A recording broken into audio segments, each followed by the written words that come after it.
प्यारे बच्चों, कैसे हो आप? My dear viewer, how are you? I hope you fine. We once again ready to upload a new video on the topic HIV. मेरे प्यारे बच्चों, कैसे हो आप? आज हम लोग एड्स के बारे में, HIV के बारे में पढ़ेंगे और HIV की लाइफ साइकिल बहुत ही इम्पॉर्टेंट टॉपिक है. HIV सब लोग जानते हैं 12th स्टैंडर्ड में बहुत ही इम्पॉर्टेंट टॉपिक है ये. इससे क्वेश्चन श्योर एंड सर्टेन आता है. अगर सब्जेक्टिव एग्जाम होगा तो 3 नंबर में क्वेश्चन आता है, draw the life cycle of the HIV. ये आपका क्या HIV की लाइफ साइकिल है. सबसे पहले this is the life cycle of the HIV जो वायरस है, इससे होने वाली जो डिजीज है उसको क्या कहते हैं? एड्स कहते हैं, एक्वायर्ड इम्यूनोडेफिशिएंसी सिंड्रोम. सबसे पहले इसको कब रिपोर्ट किया गया था? इन 1981. अब इसका जो वायरस होता है ये कैसा होता है? रेट्रो वायरस होता है. रेट्रो वायरस का मतलब क्या होता है? इसका जो जीनोम होता है वो RNA होता है और ये रिवर्स ट्रांसक्रिप्शन करता है और इस तरह से RNA जो होता है वो DNA में कन्वर्ट हो जाता है. इन जनरल क्या होता है, जो प्रोसेस होती है ट्रांसक्रिप्शन की, उसमें DNA से RNA बनते हैं. लेकिन यहाँ पर क्या होता है? RNA से DNA का फॉर्मेशन होता है. तो पहले स्टेप में क्या होता है? ये वायरस है. आप जानते हैं भी वायरस में 2 चीज़ें होती हैं. एक उसके ऊपर की तरफ जो प्रोटेक्टिव लेयर होती है वो आपकी वायरल प्रोटीन कोट कहलाती है और उसके अंदर उसका जीनोम होता है, जो in the case of HIV it is the RNA.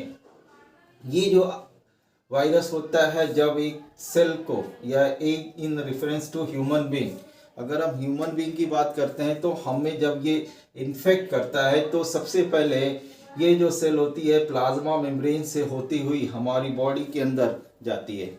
अब वो पहली सेल जो इसको इनकाउंटर करती है, फेस करती है, उसको हम क्या कहते हैं? माइक्रोफेज कहते हैं. माइक्रोफेज, ये एक माइक्रोफेज का एग्जाम्पल है. तो ये जो माइक्रोफेज होती है इसके अंदर जैसे ही ये आपका this is the plasma membrane को पास आउट करके इसका जो जीनोम होता है वो जैसे ही माइक्रोफेज के अंदर जाता है, माइक्रोफेज से ये ट्रांसक्रिप्टेज एंजाइम को लेकर के क्या करता है? रिवर्स ट्रांसक्रिप्शन करता है और फाइनली जो होता है ये जो RNA होता है वो किस में कन्वर्ट हो जाता है? वायरल DNA में. अब ये जो वायरल DNA होता है, जब ये वायरल DNA में कन्वर्ट हो जाता है ये फिर न्यूक्लियस को अटैक करता है. जो माइक्रोफेज के न्यूक्लियस होते हैं उसको ये अटैक करता है और न्यूक्लियस के अंदर जो DNA होता है उसको ये एक तरह से कह सकते हैं होल्ड कर लेता है, इन्वाइट कर लेता है और पूरी की पूरी मशीनरी को ट्रैप कर लेता है. एंड फाइनली अब ये क्या करता है?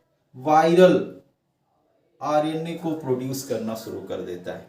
इसीलिए माइक्रोफेज को वायरस की इन रेफरेंस टू HIV की क्या कहते हैं? फैक्ट्री कहते हैं. ये इस जीनोम को, DNA को लेकर के कन्वर्ट कर देता है किसमें? RNA में. एंड फाइनली क्या करता है? ये RNA पार्टिकल्स या न्यू वायरस को फॉर्म कर देता है.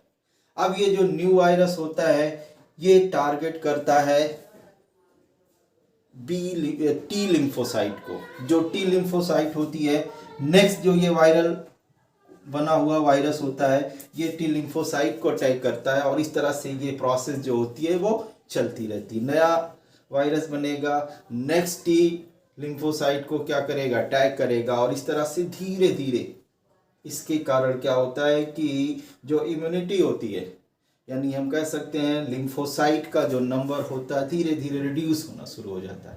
और आप जानते हैं कि यही हमारी बॉडी में क्या करते हैं? इम्यून सिस्टम बनाते हैं और इस तरह से ये अपनी लाइफ साइकिल को क्या करता है? यहाँ से शुरू हुआ फिर उसी फॉर्म में क्या होता है? कन्वर्ट हो जाता है और ये प्रोसेस इसमें क्या होती है? चलती रहती है. एक चीज़ मेरे स्टूडेंट ने बताया था, पूछा था क्वेश्चन बहुत इंपॉर्टेंट था कि RBC में क्या होता है? न्यूक्लियस नहीं पाया जाता है. अगर RBC में न्यूक्लियस होता तो ये वायरस अल्टीमेटली RBC को ही डैमेज कर देता और ऐसी कंडीशन में फिर क्या था? सर्वाइवल पॉसिबल ही नहीं था.